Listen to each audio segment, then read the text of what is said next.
victoire au Seigneur de la vie. C'est bon de chanter, de célébrer son nom. Je voudrais, on va ouvrir la parole de Dieu ensemble, on va avoir un partage sur un thème un peu plus léger, même s'il n'y a pas de thème léger avec le Seigneur. Hein. On ne peut pas être trouvé léger devant le Seigneur. Mais c'est un thème, on va dire, de vacances. J'aime aborder ce thème en général dans ce temps de vacances. J'ai intitulé « L'art du repos » ou « Le programme d'un disciple en vacances ». Alors même s'il y en a qui sont peut-être pas en vacances ou qui sont revenus de vacances ou alors ils sont en vacances toute l'année parce qu'ils sont retraités, hein, ça nous concerne tous, vous allez voir les thèmes. Alors, on va regarder sept petits conseils pour un bon programme de vacances pour un disciple du Seigneur. L'art du repos, le programme d'un disciple en vacances. Alors, premier conseil, premier point, venez à la plage et sous les cocotiers et je vous donnerai du repos. Non, c'est pas dit comme ça. Venez vous reposer sur les galets de la plage de Fécamp et vous allez trouver du repos. Et non, c'est dit dans Matthieu 11 au verset 28. Matthieu 11 au verset 28, venez à moi. C'est Jésus, évidemment, qui parle. Venez à moi, vous tous qui êtes fatigués et chargés, et je vous donnerai du repos. Alors, en général, pourquoi est-ce qu'on prend des vacances? C'est parce que il y a des périodes où il y a des fatigues accumulées, il y a des charges qui sont là, et on a besoin, effectivement, quand même de se reposer. Le Seigneur lui-même a pris du temps pour se reposer, se mettre à l'écart avec ses disciples, et donc, c'est important d'aller se reposer. Mais, la véritable destination de vacances, je dirais, c'est Jésus, en fait. C'est en Jésus qu'on va trouver le véritable repos. Un repos qui est entier, qui est total, esprit, âme et corps. Parce que si on part en vacances, oui, on va trouver du repos certainement pour nos corps, peut-être un peu pour notre esprit, on va s'évader un peu, mais il y a aussi un repos de l'âme, un repos qui est spirituel, qui est tellement important, et ça, on peut le vivre tout le long de l'année, qu'on soit parti ou qu'on soit pas parti, qu'on soit loin en vacances au soleil ou qu'on soit en Normandie sous la pluie du mois d'août. Donc, on va trouver le repos, comment? En Jésus-Christ. En Jésus-Christ. Donc, comment est-ce qu'on peut venir à lui, hein? Venez à moi. Comment est-ce qu'on peut venir à lui? Eh bien, tout simplement, c'est toujours les mêmes bases, les mêmes recettes. Mais venir à lui, c'est venir à sa parole. Jésus, il est la parole, on l'a chanté, il est la parole faite chair, hein, il est le Verbe incarné. Et venir à Jésus, c'est déjà venir à l'écoute de sa parole, pas seulement le dimanche, mais chaque jour, venir à la lecture de sa parole, venir saisir ce qu'il veut nous dire, ce qu'il veut nous confier, les conseils, ses promesses et tout ça. Et tout ça, si on saisit par la foi sa parole, ça va nous donner du repos. Venir à Jésus, c'est aussi évidemment le prier, dialoguer, avoir cette relation avec lui, cette intimité avec lui, que nous on soit en lui, que lui soit en nous. Voilà ce qui va nous donner véritablement du repos. Donc, premier élément de ce programme d'un disciple en vacances, eh bien, c'est ne pas oublier de venir à Jésus. Ça, c'est quelque chose qui doit être notre quotidien, qu'on doit essayer de faire avec sérieux, non pas à la va-vite, pour tranquilliser nos cœurs. Oh bon, c'est bon, j'ai eu mon petit culte personnel, j'ai fait ma petite lecture biblique, j'ai prié, c'est bon. Maintenant, je peux... Non, c'est pas ça. Mais chaque jour, prendre du temps pour venir vraiment au pied du Seigneur, venir se délecter en sa présence, venir se reposer en sa présence. Ça me fait penser à Marthe et Marie, vous vous souvenez, il y en a une qui était au travail et tout ça, dans l'activité et tout ça, et il y en a une qui était au pied de Jésus, assise. Et est-ce qu'elle était dans l'oisiveté? Non. Mais elle était dans le repos. Parce qu'elle était au pied du Seigneur et elle avait soif des paroles qui sortaient de la bouche de son Seigneur, de son Sauveur, et elle écoutait avec attention. Voilà ce qui va nous donner du repos. Donc venez à moi, et d'autant plus si vous êtes fatigué, d'autant plus si vous êtes chargé, et la promesse est là, soulignez-les, toutes les promesses du Seigneur, je vous donnerai du repos. Amen. Deuxième point, déchargez vos bagages et vous n'aurez plus de soucis. Ah oui, on le sait bien, on arrive en vacances, on défait les valises et ça y est, les soucis sont envolés. Hein. Non, ça se passe pas comme ça chez vous? Alors il est dit dans 1 Pierre chapitre 5 verset 7, 1 Pierre chapitre 5 verset 7, déchargez-vous sur lui de tous vos soucis, car lui-même prend soin de vous. Et donc, je crois que ce qui va nous donner aussi un véritable repos, pas seulement le repos de quelques jours de vacances, mais un repos durable, c'est d'avoir ce réflexe, cette capacité, cette foi-là, d'aller se décharger sur le Seigneur, et bien de tous nos soucis. Tout souci, tout stress, toute difficulté, tout questionnement, toute interrogation.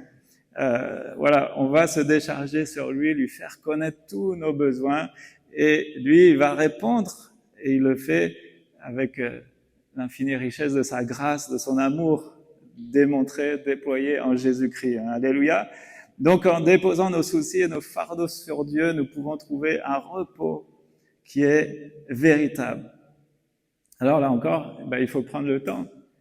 Il faut prendre ce temps, il faut avoir cette habitude, ce réflexe. Ça nous arrive tous d'avoir des temps de questionnement, parfois de stress, parfois même des coups de blues, et parfois ça peut même aller jusqu'à des temps un peu de dépression. Mais on doit tout décharger au pied du Seigneur. Tout décharger. Déchargez-vous. Et c'est un commandement, hein. On va pas embêter le Seigneur. Parfois, il y en a qui n'osent pas aller dire ses problèmes au Seigneur. Ils croient qu'ils vont embêter le Seigneur. Oh, il a bien assez de soucis, le Seigneur. Oh, il a bien assez de choses à s'occuper dans ce monde. Non. Si on fait ça, on désobéit à ce commandement. Déchargez-vous sur lui de tous vos soucis, et avec encore une promesse là à souligner, lui-même prend soin de nous. Alléluia. Donc, obéissons à ce commandement-là, prenons ce temps de décharger, et peut-être le temps des vacances, c'est un temps propice, on peut aller prendre un peu plus de temps avec le Seigneur, et là, voilà, tous nos soucis, on va lui dire, peut-être le stress de la rentrée qui vient bientôt, même si on veut l'oublier, mais non, on se décharge du Seigneur. Seigneur, tu vois la rentrée, tu vois la reprise, tu vois les activités, tu vois les projets qu'il va y avoir à mener. Seigneur, peut-être des questionnements sur le travail, sur les orientations, sur les études, peu importe. Eh bien, on se décharge sur lui, on remet notre avenir entre ses mains, et il prend soin de nous. Amen. Vous êtes d'accord avec ça? Voilà, donc déchargez-vous sur lui. Troisième conseil, souviens-toi de jouer à la pétanque tous les jours. Non, vous n'avez pas ça non plus dans vos Bibles? Il est dit, souviens-toi du jour du repos pour le sanctifier. Et je pense qu'on a besoin d'apprendre à se reposer. Et vous savez que certaines personnes ne savent pas se reposer. C'est-à-dire qu'elles ont beau essayer de se poser, d'arrêter leurs activités, mais là-dessous, ça gamberge toujours. Ou alors, il y en a, ils sont c'est des hyperactifs, ils ne savent pas s'arrêter.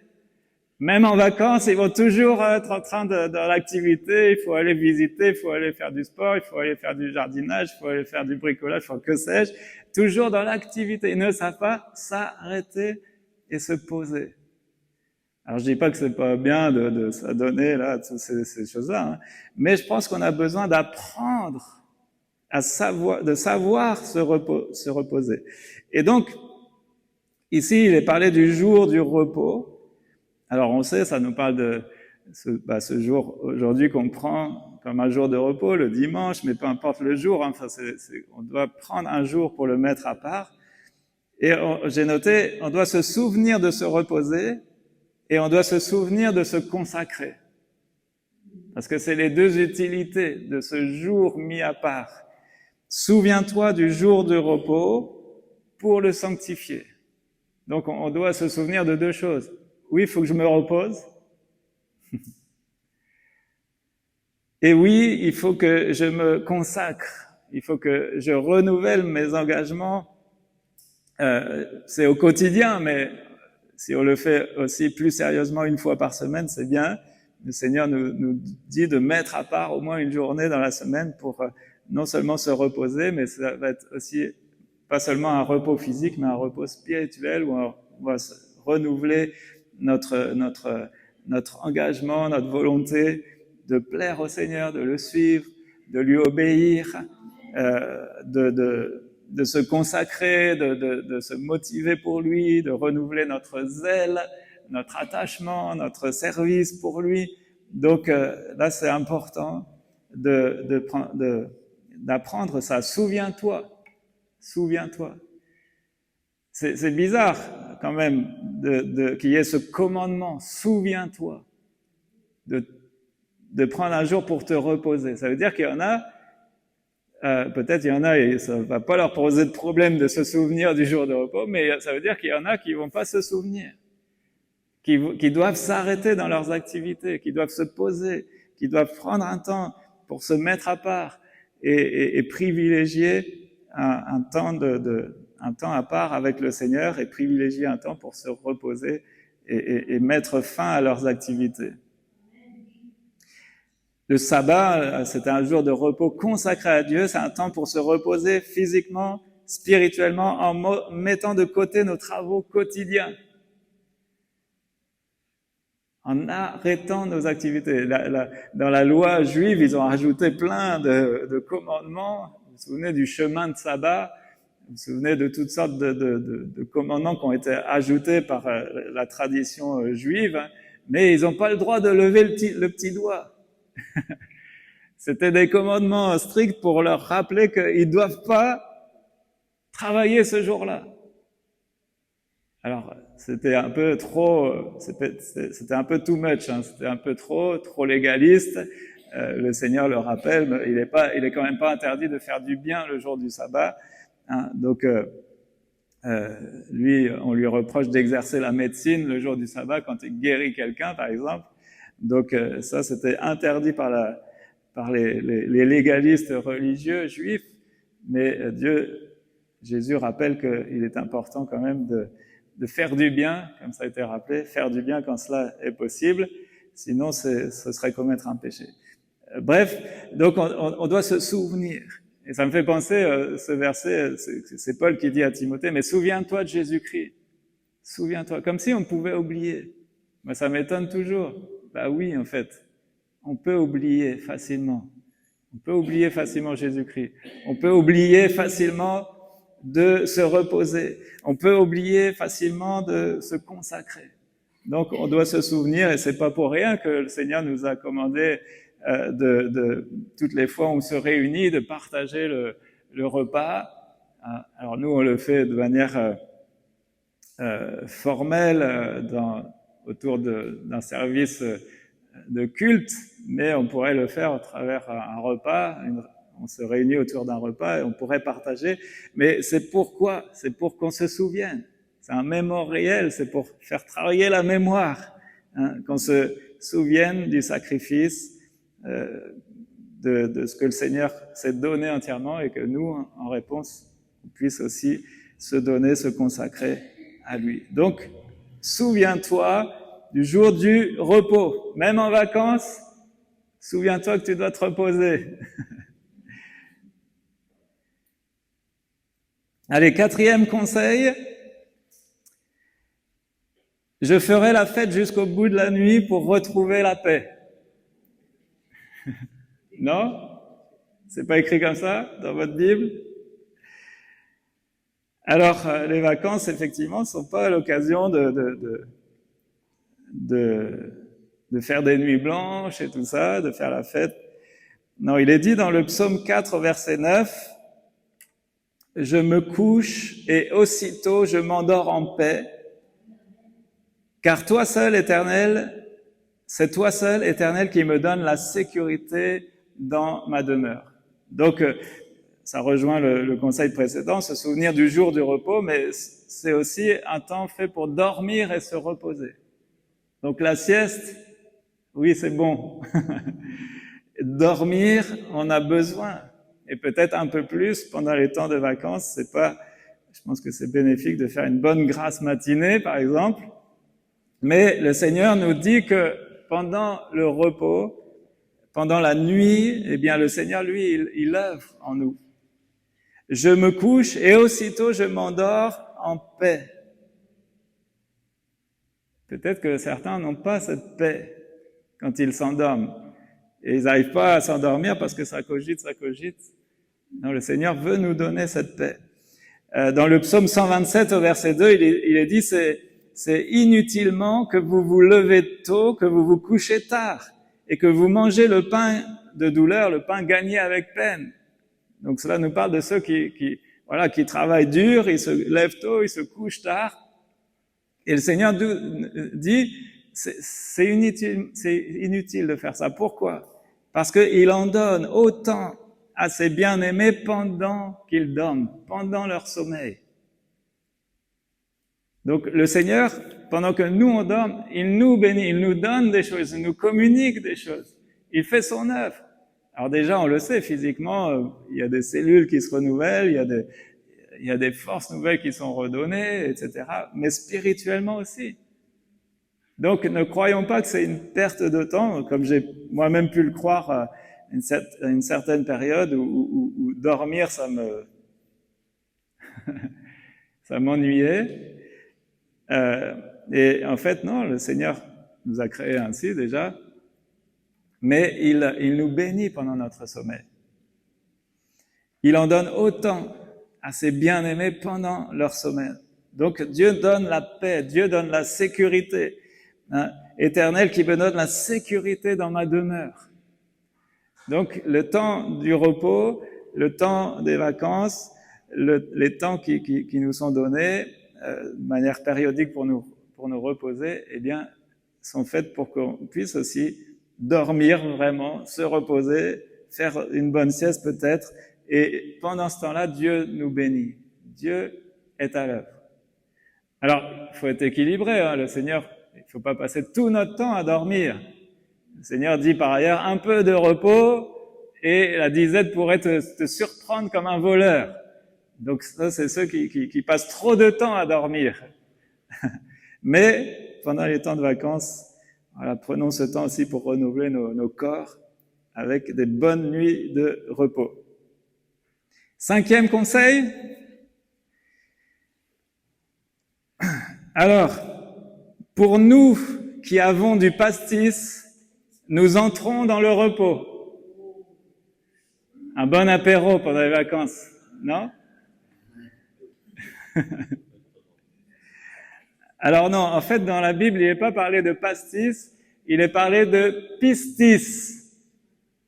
Vous savez c'est quoi, pistis? Quelqu'un sait? Pistis, c'est la foi. C'est la foi. Et il est dit dans Hébreux chapitre 4, verset 3. Hébreux chapitre 4 au verset 3. Pour nous qui avons cru, nous entrons dans le repos. Et donc le verbe croire, hein, c'est pistis. Pisteo, c'est une conjugaison ici. Mais pour nous qui avons cru, nous entrons dans le repos. Donc, ce verset nous rappelle que ce sont ceux qui croient en Dieu, qui ont mis leur foi, leur confiance en lui, qui peuvent entrer dans le repos. Alléluia. C'est une promesse de paix, une promesse de repos. Et même repos éternel, hein, parce qu'on sait que par la foi, on a le salut, on est sauvé et on a la vie éternelle. Donc c'est une promesse de repos, non seulement qui est pour nous aujourd'hui, mais c'est une promesse de repos qui est éternelle. Alléluia. Alors, cette promesse de repos, elle est pour ceux qui ont mis leur foi en lui. La foi, c'est quoi la foi?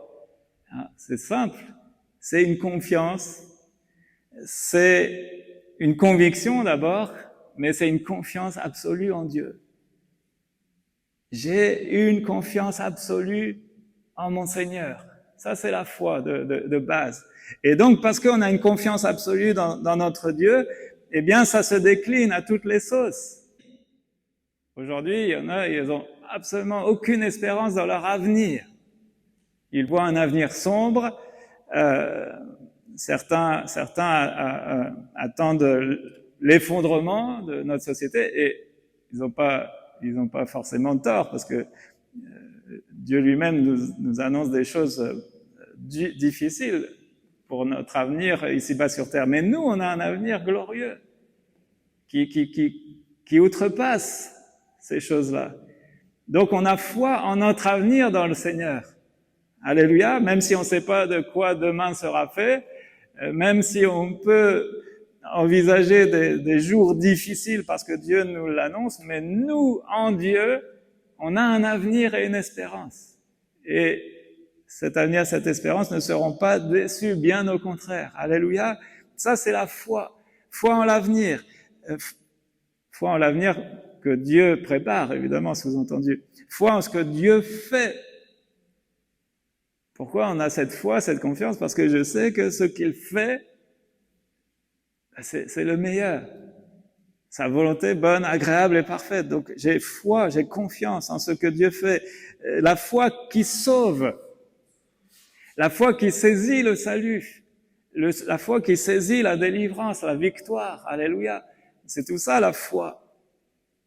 Pour nous qui avons cru, nous entrons dans le repos. C'est aussi la foi qui guérit et qui délivre. Alléluia. On a foi dans le Seigneur, n'est-ce pas? Ou alors est-ce que parfois on se dit « Oh mais de toute façon j'y crois plus ». C'est terrible, hein? Si on a ces mots-là, eh bien on doit se reprendre, se ressaisir, demander pardon au Seigneur et dire « Non Seigneur, j'ai confiance en toi. Je comprends pas toujours ce que tu fais, comment tu le fais, mais j'ai foi en toi. J'ai une confiance absolue, entière en toi. » Alors la foi qui guérit, la foi qui délivre, la foi qui prie. Parce qu'on a foi, on va persévérer dans les prières. Toutes sortes de prières. Alléluia. La foi qui saisit les promesses. Pour ça, j'aime souligner les promesses dans les Écritures et réaliser que les promesses de Dieu, elles sont sûres, elles sont certaines, elles sont oui et amen en Jésus-Christ. Alléluia. Donc c'est pas le pastis, c'est pas l'apéro qui va m'apporter du repos. Non, c'est la pistis, la foi en Dieu. Pour nous qui avons cru, nous entrons dans le repos. Amen. Donc on veut persévérer dans cette foi, dans cette confiance absolue dans le Seigneur. Allez, sixième conseil. Celui-là est bien aussi. Il me fait reposer dans des bons restos et me dirige vers les glaces italiennes. Non?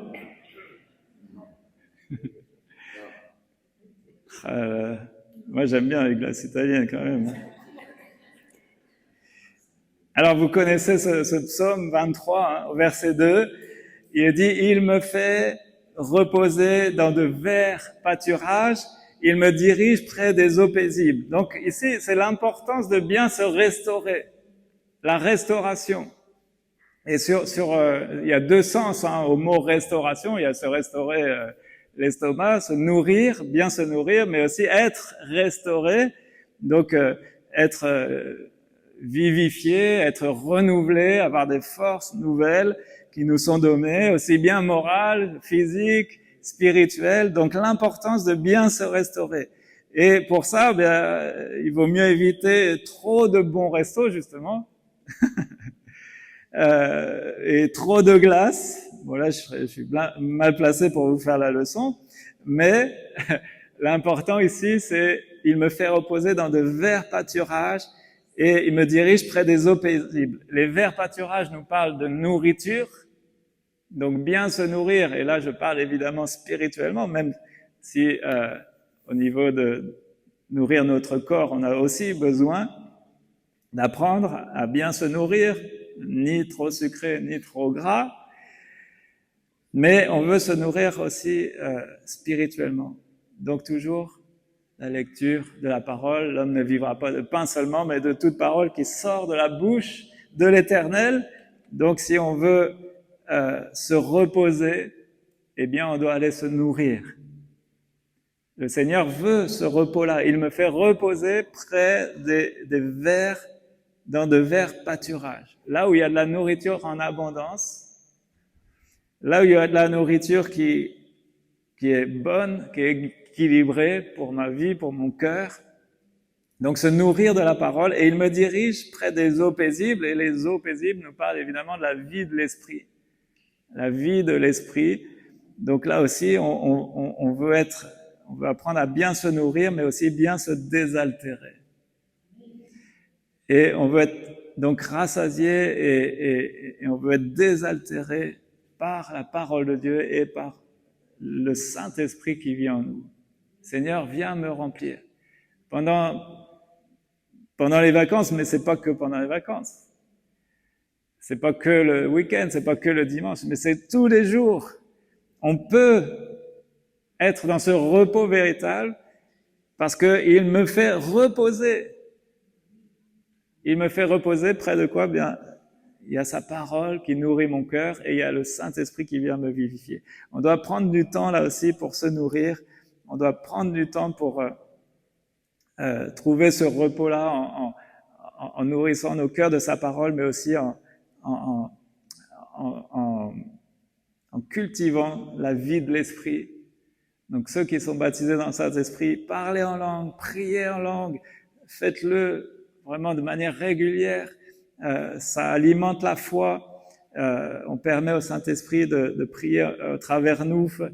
Ceux qui aspirent à ce baptême, bien persévérer, aspirer au baptême dans le Saint-Esprit, aspirer aux dons les meilleurs aussi. Donc toute cette vie de l'Esprit, Seigneur, viens me remplir du Saint-Esprit. Le plus important de la vie de l'Esprit, c'est le fruit de l'Esprit. Galates 5, 22, c'est rempli, Seigneur, remplis mon cœur de ton amour, donne-moi ta paix, la paix du Saint-Esprit, la joie par le Saint-Esprit, la maîtrise de soi, etc., le fruit de l'Esprit.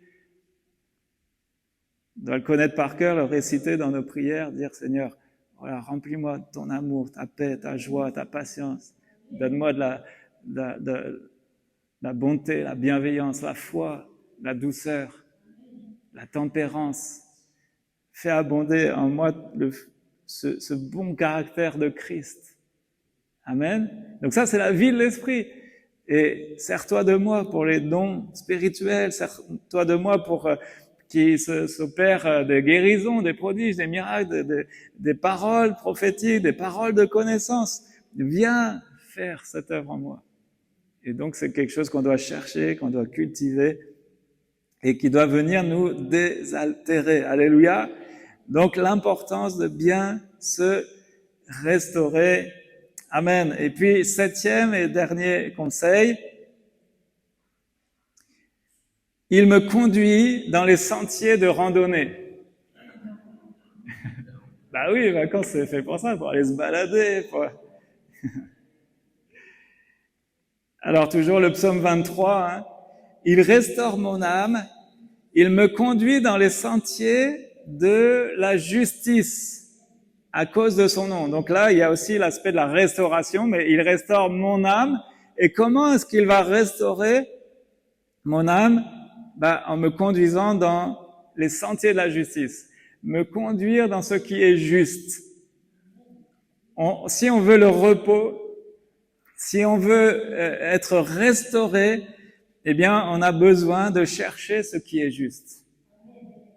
Être conduit dans les sentiers de la justice à cause de son nom. De Matthieu 6, 33, recherchez premièrement le royaume et la justice de Dieu, et tout le reste vous sera donné par-dessus.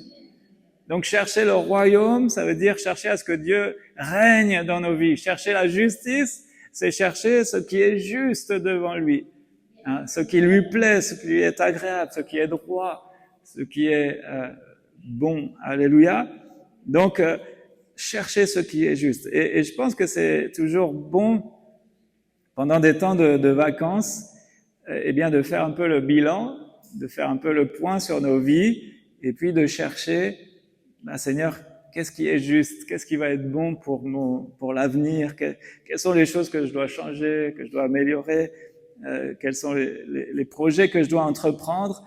Et donc, on veut qu'il nous conduise dans les choses qui sont bonnes pour nous, les choses justes. Dieu nous conduit vers des moments de repos, mais aussi de réflexion, d'introspection sur ce qui est juste, sur ce qui est bon, sur ce qui est sain, nos projets, notre avenir, pour nous restaurer et nous renouveler. Amen. Alors vous avez remarqué qu'en fin de compte, il n'y a aucune de ces choses, pour les vivre, pour vivre ces choses, il n'y en a aucune on n'a pas besoin de partir en vacances pour vivre ces choses-là, en fait. Le vrai repos, il est en Jésus. La vraie restauration, le vrai renouvellement, il est toujours en Jésus-Christ, qu'on ait la grâce, qu'on ait la joie de partir en vacances ou pas. Et même qu'on soit au travail, qu'on soit au taf, qu'on soit au turbin, comme certains disent, eh bien, on peut trouver et vivre ce véritable repos. Amen. Voilà, c'est ce qu'on veut vivre. Pour terminer, je voudrais lire avec vous le psaume 62, du verset 6 à 9, le psaume 62, verset 6 à 9, je lis dans la version second 21. Oui, mon âme, alors c'est le verset 5, voilà. Oui, mon âme, confie-toi en Dieu, car de lui vient mon espérance. Ou dans la version second 21, c'est oui, mon âme, repose-toi sur Dieu. Repose-toi sur Dieu, car c'est de lui que vient mon espérance. Oui, c'est lui mon rocher et mon salut, ma forteresse ou ma haute retraite. Je ne serai pas ébranlé ou je ne chancellerai pas. Alléluia. Sur Dieu repose mon salut et ma gloire. Sur Dieu repose mon salut et ma gloire, le rocher de ma force, mon refuge est en Dieu. En tout temps, peuple, confiez-vous en lui, épanchez votre cœur devant lui. Dieu est notre refuge. Amen. Voilà, il y a tous ces termes qui nous parlent de repos. Repose-toi sur Dieu, il est ma haute retraite. Sur Dieu repose mon salut, ma gloire, il est mon refuge. Tous ces aspects de repos, de sécurité, de tranquillité, de paix d'esprit, eh bien évidemment c'est toujours en Dieu. La sérénité, le repos se trouveront toujours en Dieu. Amen.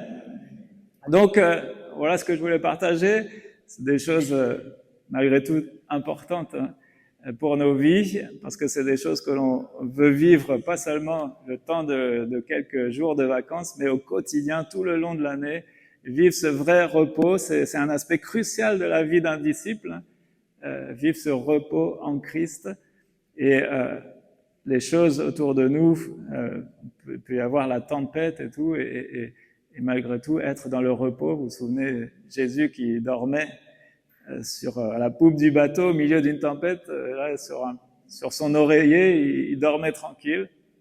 Voilà ce que l'on peut vivre nous aussi. Même si notre monde c'est la tempête, eh bien, on peut vivre un véritable repos parce qu'on est en Jésus-Christ. Amen, on prie le Seigneur. Voilà, Seigneur, aide-nous. Et merci, Seigneur, parce que tu donnes, tu désires donner du repos à chacun. Merci pour ces périodes estivales. Merci pour ceux qui ont la chance aussi de peut-être partir en vacances.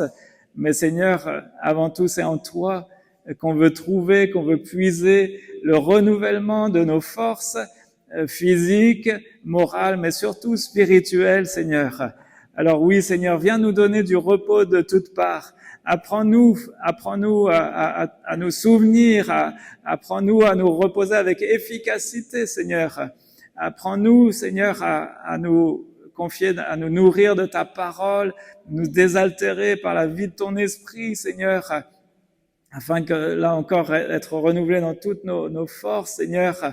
Merci, Seigneur, parce que c'est toi qui es notre retraite, notre refuge, notre repos. Tout est en toi, Seigneur Jésus.